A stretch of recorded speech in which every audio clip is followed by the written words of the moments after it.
Hi, I'm Stephen Rains, a poet and Anais Nin scholar. I personally encountered Bebe Barron less than a year ago when organizing Anais Nin at 105 at the Hammer Museum. Tristine Rayner was kind enough to give me Bebe's contact information. I called her immediately and was delighted at her willingness and enthusiasm to pay tribute to her friend Anais.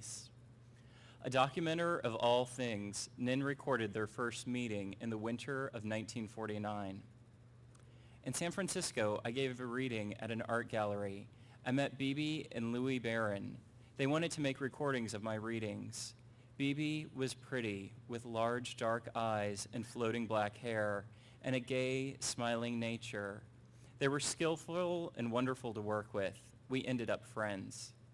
3 years later, she writes, with Louis and Bebe, I found an easy human relationship. They worked with intense caring and lived a varied, chaotic, fecund existence. Shortly before the Nin event in February of this year, Bebe was in and out of the hospital. Leonard called to inform me that she would be unable to attend. Less than a week before the event, I received another phone call that Bebe was interested in coming to the event and accepted my previous offer of videotaping her memories of Anais. Returning home only 2 or 3 days after a hospital stay, Bebe gave the interview and apologized profusely because she had not slept well the night before. Throughout it, she was charming. She called me a babe in the woods, and at one point, mid-story, she leaned into me and asked, "Were you expecting pearls of wisdom?" In the fall of 1957, Anais Nin wrote an article for Eve magazine and highlighted Bebe amongst musicians. Another type of musician is Bebe Barron, who composes with electronic sounds, a modern permutation of music born of physics.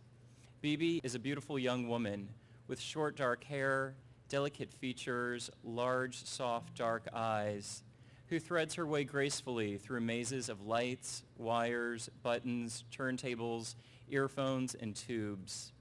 She speaks softly, moves about in feminine clothes, unobtrusively sharing in the development of this new intricate science. On February 7th of this year, at her home, with Ian McKinnon taping and I interviewing, Bebe was equally complimentary when talking about Anais. This was her last interview, and Anais Nin at 105 was her last public appearance. It's with pleasure that I introduce to you the video Bebe Barron on Anais Nin.